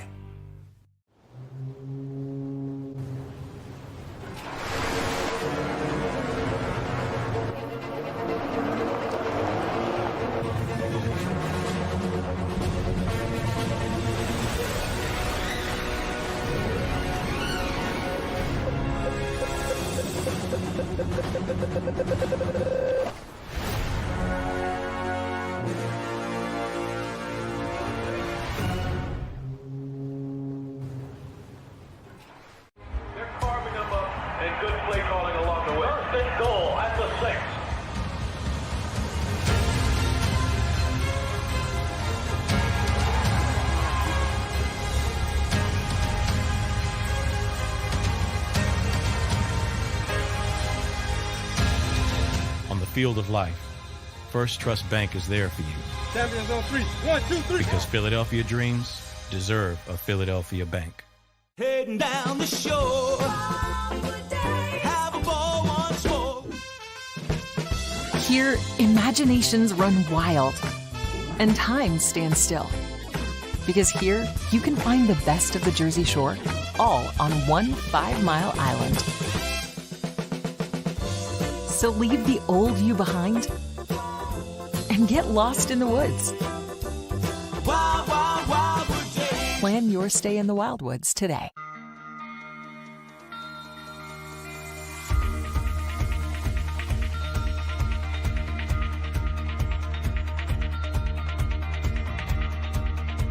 Hi, I'm Jim Muehlbronner, Managing Partner at Del Valle Insurance Group.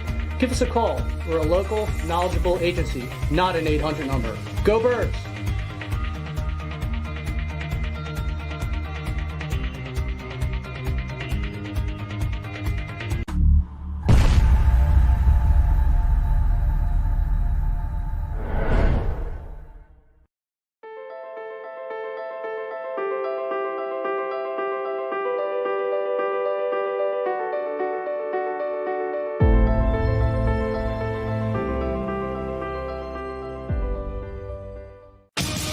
the greatest fans on earth. It's a bold statement, but would you expect anything less from Philadelphia?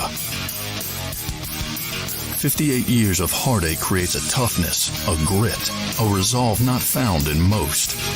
Sure, our prayers were answered, but now that we've had a taste, we're looking for more. Pondley Hockey, official partner of the Philadelphia Eagles. EAGLES, Eagles.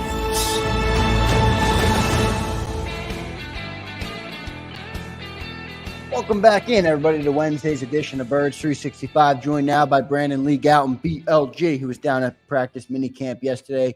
BLG, welcome to the show, man. How you doing this Wednesday morning? How's it going, guys?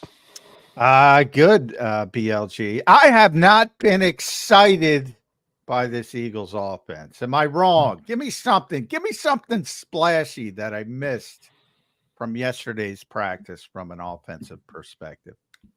I don't think it was there. Maybe I think that's a fair. I think it's a fair point. Like especially the first team offense. There's been kind of the passes to AJ Brown and Devontae Smith and the variety of 5, 6, 7 yards a pop. Nothing too flashy there. I don't think the offense, especially again the starters, has been flashy in OTAs. So I struggle to find that moment. Yeah, there is no splash plays. I put it about 80%. I'm talking about the first team underneath stuff. They took a couple deep shots, and Ringo was all over them. But it's all underneath. Now, do you think that's by design? They're trying to correct. They want the ball. Doug Nussmeier talked about 2.3 seconds. Get the ball out of the quarterback's hands. Not just Jalen, also Kenny Pickett, Tanner McKee. A, do you think that's what they're doing, BLG? And B, do you like that? I think it could be part of it, but I do think, in years past, I've seen Jalen kind of do the same thing at times where the offense looks a little bit more conservative in practice, which kind of goes against what I think his reputation is. Sometimes he does like to push the ball down the field and take shots. I don't think he's super conservative by any means. But sometimes in the practice setting, I feel like we've seen that, and maybe there's a certain emphasis there. I would like to see things open up a little bit more, and a little bit more of aggressiveness being taken in the practice setting when we're there, especially because it's fun to see. The follow up on that, you and I have been. I'm much older than you, but you've been to a lot of OTA practices, a lot of minicamp practices, and especially 7-on-7s. It's, the offense should be successful in 7-on-7s.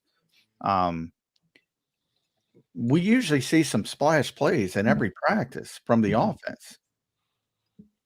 It ain't there. It's almost bizarre at this point. Nothing mattered. Nothing matters in May and June. Let's be honest. But we're not going to be talking about this even in training camp. Never mind September. But I am a little bit concerned from that perspective. I go through my notebook every day and I'm looking. All right, because I put asterisks to splash plays. Defense. Nothing from the offense. It's starting to become a problem from my perspective. Yeah, and naturally, watch them go out and have that be a big theme today. When the overcorrection Eagles, they love that. Yeah, I'm trying to egg them on. I wonder, how much of that is just trying to keep guys healthy too. Like, why have AJ Brown try to make like this crazy play downfield when they just, don't want to do that? I don't know. That's kind of just a random speculation on my thought, but. Again, I would like to see that. And, because we've seen it more at the backup, certainly, when you're talking about, like, I've seen Kenny Pickett air it out a little bit. I'm not saying that has been super fruitful always. But I feel like, the willingness to take shots has not been there yet. And yes, it would be nice to see that. Yeah, so we'll see what they end up doing. The chat has dubbed him Decoy Barkley. They're using a lot of decoys or Saquon Every Barkley. time he's out there, he's a decoy, PLG. Is that something to be concerned about in June? Look, I know it's just June. I don't want to get concerned about anything, but we got to do a show today, and that's what we're seeing from the offense. They paid this guy, pretty good money for a running back role. Is that what his role is going to be? Bell cow back and decoy. Yeah, so I remember, Saquon being lined up out wide at least one point yesterday, and they did not throw to him. And I don't know if that has happened. Yeah, since we've watched practices this spring. They're paying 0 him to targets from Elliott. okay. Yeah, then that sounds about right. Yeah. Well, that's not true because he did have the one target where Devin White broke it up, but No, I meant from out wide. yesterday is 0 Okay. targets. Yeah, he had the wheel routes. Devin White Yeah. broke up. And Devin was in his hip pocket on the Mhm. wheel route. Yeah, 0 targets yesterday, though. Mm. Didn't even attempt to get him the football. I mean, since he's been here, I don't think Jalen Hurts, that is. I don't think we've seen, like the proclivity to, target running backs a ton. So, I wonder how much that's part of it too. Yeah. I brought that up a lot. I just don't think that's Jalen's default setting. So that's part of it. Now the defense, I think it's mostly positive. I mean, if it's not Isaiah Rodgers in voluntary work, it's Kaylee Ringo yesterday. These young corners are pretty exciting. A lot of upside with all of them. And I think Kaylee Ringo might have the most upside of them all. And that's from AJ, talking to AJ. AJ thinks he's going to be a great player. Eagles look in pretty good shape long term. I don't know how quickly these guys are going to hit the ground running, but how could you not be excited about those young corners? Yeah, it's kind of funny. Like it's every practice. Hey, a new guy stepping up. Yeah. Or at least Isaiah Rodgers is really good in OTAs. He had another play on Tuesday as well. But obviously, Keely Ringo was the star of the show, and Keely's younger than Quinyon Mitchell. This is a guy, 21, man. He's a young guy. He's really young, and obviously has like the size profile, has some of the athletic tools there. So it's a really intriguing thing. We saw him show some promise down the stretch last year when the team was, falling apart. Keely Ringo was probably one of the rare bright spots, or at least in terms of a young player showing some kind of developmental potential last year. So, yeah, really impressive. I like the first, breakup he had against Paris Campbell, where he just went up, had tight coverage already and knocked it away at the catch point. I thought that was a really good effort from Campbell to come back to the ball there and make the play. It was just an even better breakup. And then even when Keely Ringo allowed a catch to AJ Brown later, I mean, like that was a catch that AJ had to work for. Like that was a really tough catch, and I think most receivers aren't able to make that catch against him. So even though he gave up the completion, I still thought that was like a really impressive play. Yeah, so it's pretty good. I honestly think Keely he's the one guy to me that almost complicates the room even more. If let's just assume Bradberry's not in there, he's your Eagles' newest safety at this point. But let's just assume he's not a cornerback. You have Quinyon Mitchell as a first-round pick waiting in the wings. They also drafted Cooper DeJean. Isaiah Rodgers is there. Darius Slay's still on the roster. Avonte Matt, like that's a busy room. Even when you're trying to, with no Bradberry, you want to get Quinyon on the field. But is Keely going to take the spot? Is Isaiah Rodgers going to take the spot? It's a complicated position. I think Howie's got some tough decisions to make in that room this year. Yeah, and then you have guys, down the depth chart who aren't going to be starting, but have experience in Josh Jobe and Eli Ricks. Yep. So, it's a really deep room, which, classic, quote unquote, good problem to have in terms of figuring it out. We saw, the Eagles have a look on the field yesterday where Slay and Ringo were on the outside, and then you had Maddox in the slot. Quinyon Mitchell. Quinyon is sort of a dime. Big nickel, dime, whatever you want to call it. But he was essentially playing the second linebacker position, which was an interesting twist, to say the least. Cooper did that as well. Yes.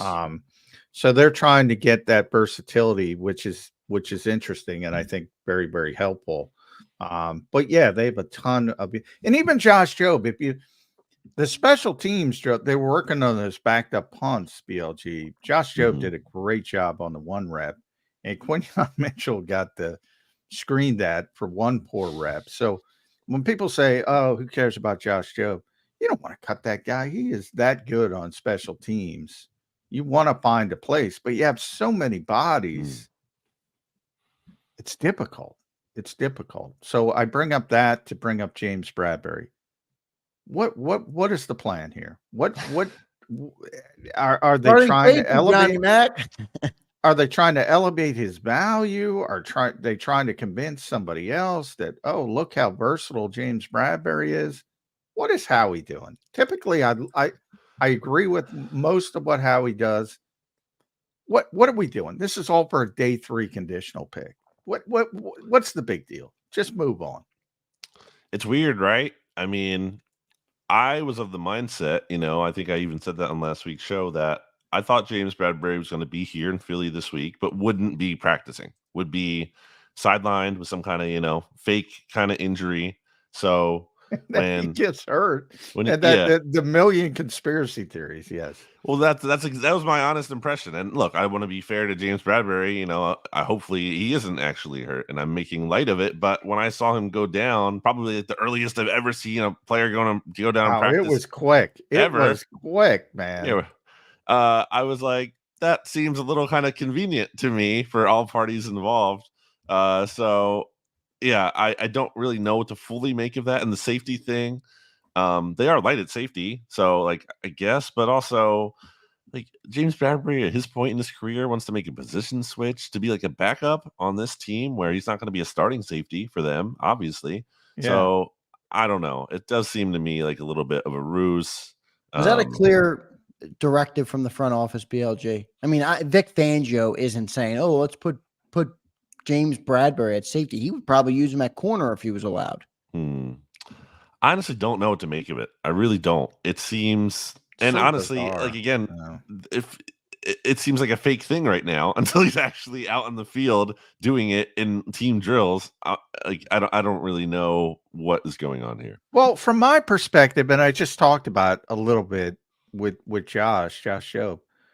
If you're a backup, this is why James can't be a backup at corner. Yeah, because he's not going to help you on special teams. Yeah, the same thing applies at safety.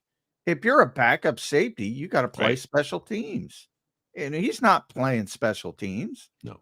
So the whole, it's just crazy to me. Now, offensively, BLG, we saw Mekhi Becton at left guard. Now, Landon Dickerson was not there, excused, so nothing to worry about.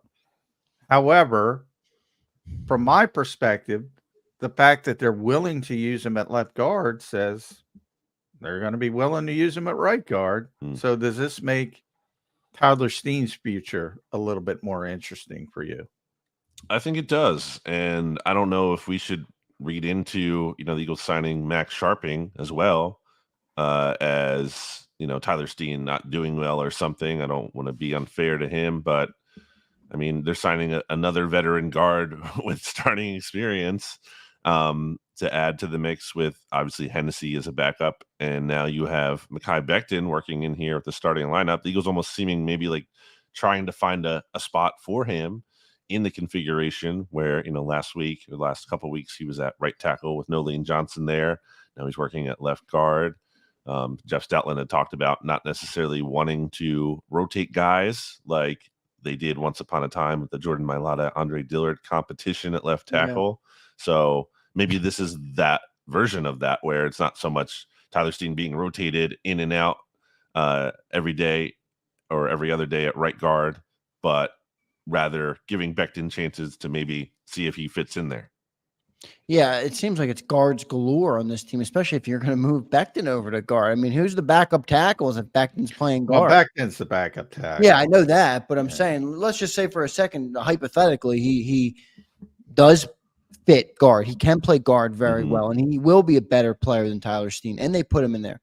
Can Tyler Steen play tackle? Yeah, he can. Oh, I think he can. Well, he's the natural tackle. Right, that's what he was drafted as a tackle, right? No, well, he's drafted as a guard, but he played left tackle at Vanderbilt, and then he right tackle at Vanderbilt, and then he transferred to Alabama for his final year. Right, and he played left tackle. So he played strictly tackle at the college level, but he's got short arms. So the NFL, BLG, they're like, oh, he plays all tackle. And then last year in training camp, he was struggling at tackle. Then they put him at guard. He was struggling at guard. Then they put him at tackle, and he looked much more comfortable. Yes. So to me, yeah. But here's the thing. Even if Mekhi Becton, BLG, wins the starting right guard spot, if you never want to say it, but if attrition happens and you lose Lane Johnson or Jordan Mailata, I still think Mekhi Becton kicks out to tackle, and then you would put Tyler Steen at guard. I think that's what Jeff Stoutland would do. Sense. Even though he doesn't like moving parts, I think Becton's so gifted. I think you would want him out at tackle. That's how I would look at it. I think long term, yeah. Maybe in game they don't want to change the two spots. Yeah, maybe they just put Fred Johnson in or something. But yeah. Yeah. And I think that's the way they would go about it. But it's nice to have that depth. It's almost like having a six man at this point, because I think Becton might be the top backup at every position but center right now. Yeah. Yeah, again, I think they're trying to find spots for him. They want to. I mean, they want him in there more than not. Yeah.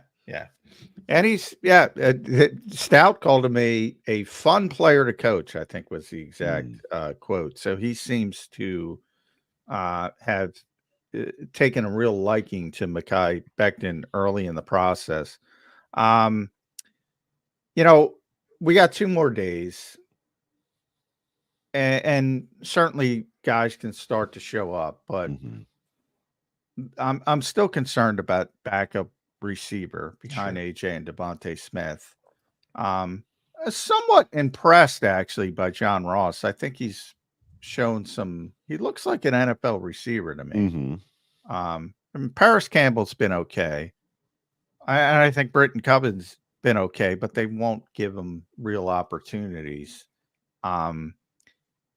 If I say from right now till July 27th, if that's when camp starts, the position they're most likely to address, would you go backup receiver or somewhere else? I'm trying to think. I mean, they're still light at safety, considering, they're using. Well, they got James Bradberry. Well, that's right. Yeah. How could I forget? I think safety for defense, but if we're talking about offense, then I think it is receiver. And I would. It's funny, as you were beginning asking that question, I thought you might be saying, like, what else would you like to see in these remaining 2 days? And it would be, someone stepping up at receiver. Paris Campbell has had some opportunities and targets, and I think, like you said, been fine. But I think it'd be nice to see something more convincing there, either out of him or if it's John Ross continuing to show up and look good. Again, it would help if maybe they took some shots down the field and we can see that. But I do think it would be nice to see someone kind of running away with that job as opposed to someone just getting it by default.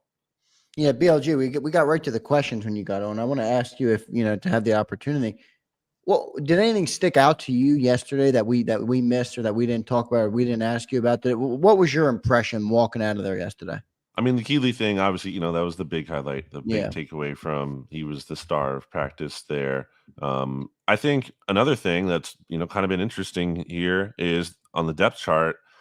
I mean, Zach Bond, Devin White, once again, one of the first team linebackers. And Nakobe Dean was firmly, or at least for the most part, on that second team unit. And that's like a stark contrast from last year when it was like Nakobe's the guy, no questions asked. He's our top linebacker. And now certainly they didn't have a lot of other great linebackers, so it wasn't saying the most. But it's clear to me that, Vic Fangio was not in the building when Nakobe Dean was drafted. Does not have this allegiance to Nakobe Dean that the Eagles were previously showing to him. And that doesn't mean Nakobe can't, work his way into things and he won't have a role. But right now he's not just being, assumed that he's definitely the guy at linebacker. Yeah. I'm starting to shift back to Nakobe because I've been in stages, BLG. I was where you are earlier in the voluntary work. And then when I saw him get back and they started, I said he's on the second team. So then that's when the antenna set up. I said, maybe he's not penciled in anymore. But then they started mixing him in with the first team. And I'm like, he's not completely healthy. And I'm saying, I I think they're going to default back to Nakobe Dean. And even if Bick doesn't want to, he might get that talking to from Howie Roseman. But we'll see. I think it's interesting. It's becoming more interesting, mainly because they really seem to like Zach Vaughn at Paul linebacker. And that's a surprise because I thought he was going to be an edge player. And we talked to Zach and,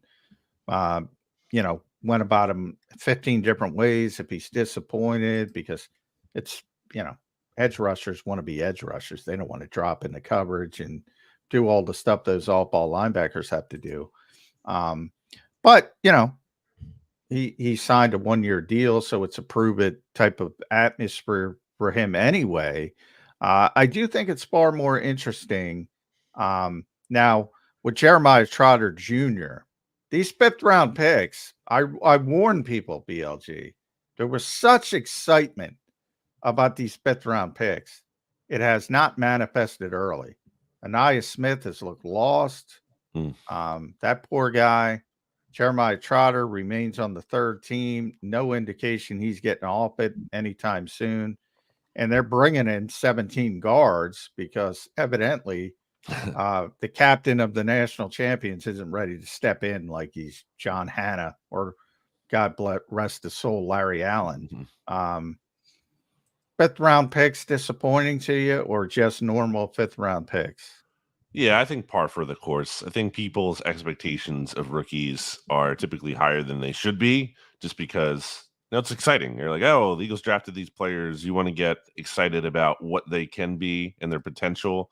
And the thing is, the Eagles make those picks with the long term in mind. They're not thinking like this guy in the 5th round is going to be our savior this year. I mean, if someone pops like that, great. That's obviously amazing. It's a bonus. But in May too, right? It typically starts like this, and then after May, the expectations go down. Yeah, so we'll see. I'm sure their heads are swimming a little bit, getting adjusted to the NFL, to a new playbook, all of that, and that's what this time of year has kind of helped. In theory, at least, to design to help them with, and give them a taste of everything before they can go away and maybe reset and come back in training camp and really hit the ground running there at that point. But yeah, I think that's kind of just a cautionary tale of why expectations should be tempered for day 3 draft picks. BLJ heading back down there today and scheduled to head back down there tomorrow. What are you looking for? What are you looking to see in these next 2 days of minicamp? More pop from the offense. Like you said at the top of the show, I'd like to see Hurts make some downfield throws that actually get completed. That'd be nice. And just take some more shots. I think I get it. Like the other side of being aggressive is maybe you're turning the ball over, but I think that's the time of year to kind of make your mistakes here and kind of see what you can do there. So I'd like to see that. If we're looking for another little down the depth chart thing here, and on the topic of day 3 rookies, kind of like to see a little bit more out of Will Shipley in this practice setting, where I think in theory I didn't bring up Will. Yeah, he hasn't been great either. He hasn't looked natural to me, and let me know if you feel differently, John. Like he's had a couple catches in the flat, and he looks like herky jerky with it in a way. He looks like he's fighting the football. I've said the same thing. He looks like he's really fighting it, even when he does catch it. He doesn't look like a natural. Yeah. I've said it before, and people get pissed off, but I'm going to say it again for the second time in this show. The Eagles' best receiving back, just pure receiving, remains Kenny Gainwell. Kenny Gainwell is a natural pass catcher. I'm not saying he's a better running back than Saquon Barkley. Or even Will Shipley, but he is a natural pass catcher. He does not struggle to catch the football. Maybe you wouldn't know it because the Eagles don't utilize it, but you'd probably say the same thing about DeAndre Swift as well, who was a great pass catcher in Detroit, but you never really got to see it. So I'm with you. Will Shipley's been fighting it. At Brandon Gouton, make sure you follow BLG on X, Twitter. He'll be down there again today. You can read his practice observations at bleedinggreennation.com. Does a tremendous job, editor-in-chief there. I'll end it with Doug Nussmeier. I don't know if you paid a lot of attention to Nuss, but he mentioned that 2.3 second rule. and sort of backtracked it, Yeah. almost like he knew, oh shit, I made a mistake. And then I take that into practice, and I see the quick throws and everything underneath. It's June, and I'm not terribly concerned, but I'm starting to get a little bit concerned that this is the philosophy. And I don't think that philosophy fits this quarterback. Am I taking that too far? Or maybe even fits like the talent. I mean, part of the appeal, like I feel like amazing players like AJ Brown and Devontae Smith, again, is like some of their downfield ability and not just, okay, let's get the ball to them 6 yards, boom, and kind of just station to station, march your way down the field. Obviously, there's a time and place for that kind of operation, but for it to be, the foundation of your offense, I just don't know if you're really maximizing not only the quarterback, but also the receiving talent as well. Yeah, and I almost wonder, BLJ, and I'm happy John brought that up because I'm sure you remember when you were on our show. I don't know if it was last week or 2 weeks ago, but you brought up the time to throw for Jalen Hurts and was something that you wanted to see him be better at this year. And something he kind of took a step backward. And I wonder if the 2.3 thing is like almost an overcorrect, not an overcorrection, but something to drop the average, right? If we practice on 2.3, we know we're not going to fall there, but at least we'll get down to maybe 2.8. Maybe that's what they're trying to do there. I don't know if it's a good thing or a bad thing. We'll see how the offense looks, but it is an interesting point, especially coming off of what you said on the show, which was interesting as well.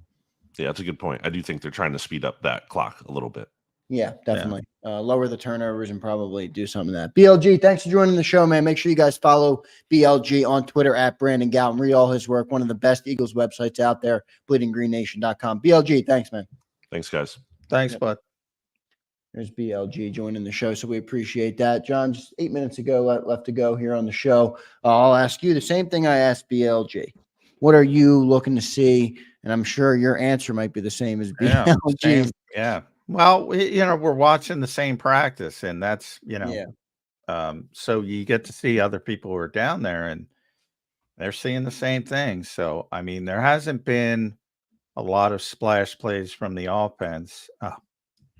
Not that you're needing them, but typically for guys who have covered a lot of NFL practices, typically the offense gets going at some point because everything is skewed towards them in 7-on-7s, and it hasn't happened yet.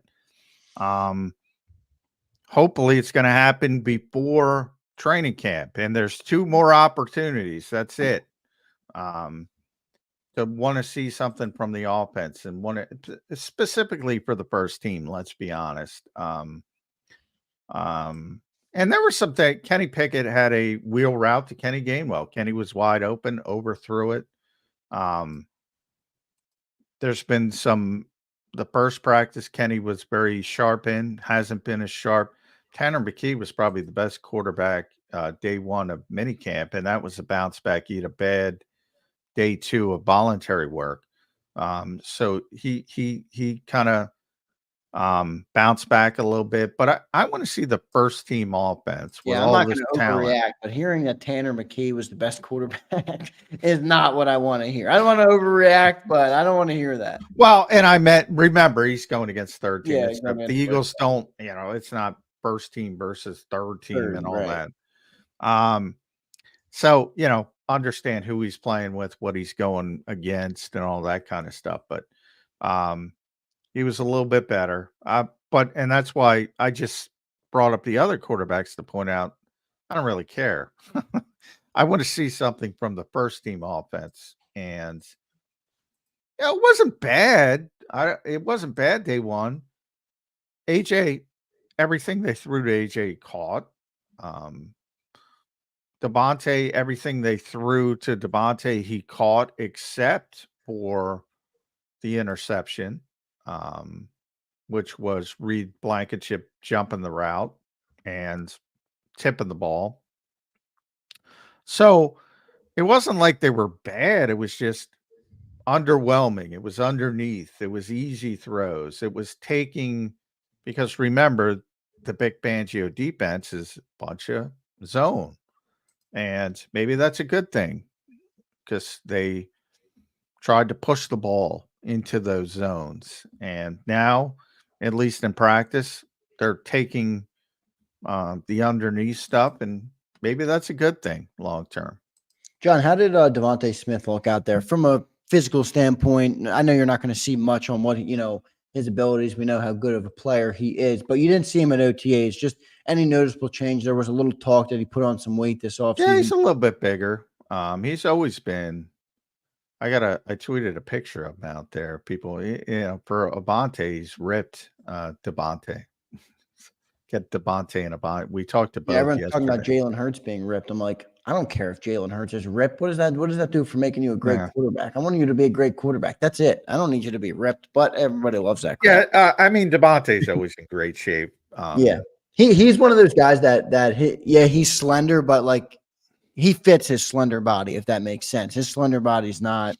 Yeah, no he's just got really skinny legs, and from the first time I saw him, he's such a weird body type from the perspective of he's got huge hands, which makes sense because he's great catching the football, and he's got real impressive length for his catching radius, and he just snatches the football out of the air.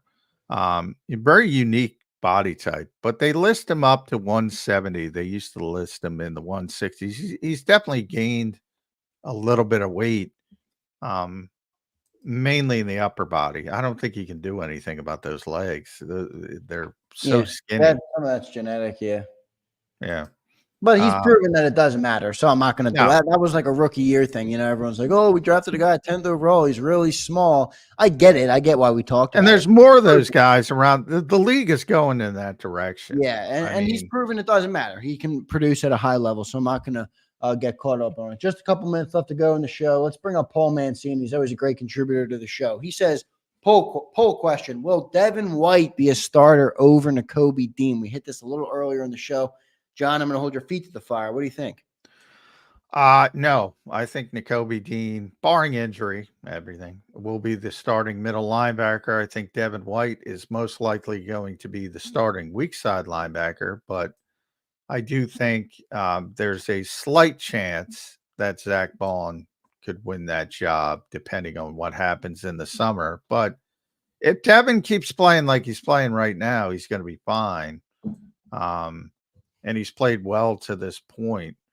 But I do think Nakobe Dean is going to be the starting middle linebacker still. Yeah, so it might turn out to be Zach Bond versus Devin White.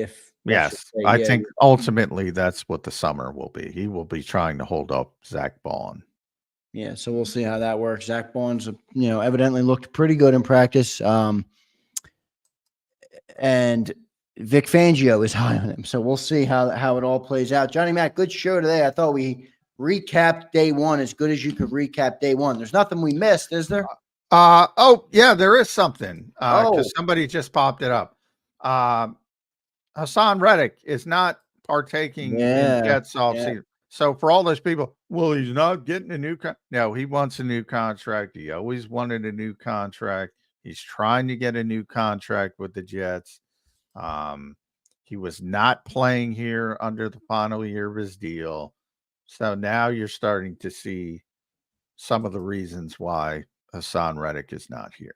Well, I mean, to be fair, I would have paid him what we paid Bryce Huff. Now, he wanted much more than that. Much more. What, 20 million, 22 million? 25. Well, I'd go to 22. I think 22 is fair for a guy that wanted top. He wanted top of the level. And that's part of the thing. I was talking to a bunch of people behind the scenes yesterday. A lot of it was about Hassan. He wanted a lot of money. A lot of money. Yeah, so we'll see how it all plays out. I mean, it might turn out there where everyone's criticizing Howie. It might have been a lose the battle to win the war type of situation there where you lose the trade. Or maybe he didn't lose the trade. But it's one of those trades where people were questioning it because you don't get an asset till a couple years down the line. But but the people question it's not a vacuum. I say it all the time. It's not about one thing. It's not about one thing. It's about a bunch of different things. And it was about Huff. It was about Nolan Smith. It was about the contract. It was about the age. It was about a bunch of different things. Not about what Hassan Reddick did for the Eagles in 2022. It's about projecting forward, and that's the trick, and it's not easy. And the Eagles are gambling on getting younger and more cost-effective and having a bigger shelf life with not only Bryce Huff, but also Nolan Smith. But it's not just about one thing by itself. It never is. Yeah, so good show today, Johnny Mac. Wait, one final question. This is a good question. We kind of hit on this. It seems to be quick reads. John, are you seeing any long developing plays from the offense or quick reads? No, right? We've seen all quick reads.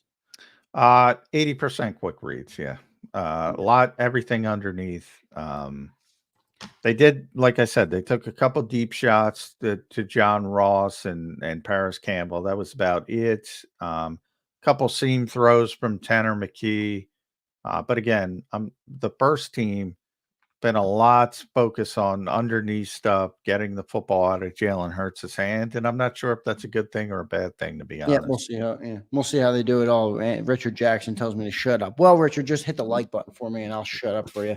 So thanks everybody for tuning in today. It was a really good show. I thought today we had a great conversation, pretty short but great conversation with Mike Gill, and then we had awesome intel from BLG, and Johnny Mac, as always, brings the heat. He was down there. He'll be down there again today. So we'll be recapping it on Birds 365 tomorrow. We appreciate you all being here. I think we're at 99 likes. Come on, guys. Help us get up a little bit. So hit that like button on your way out the door. Johnny Mac, great show today.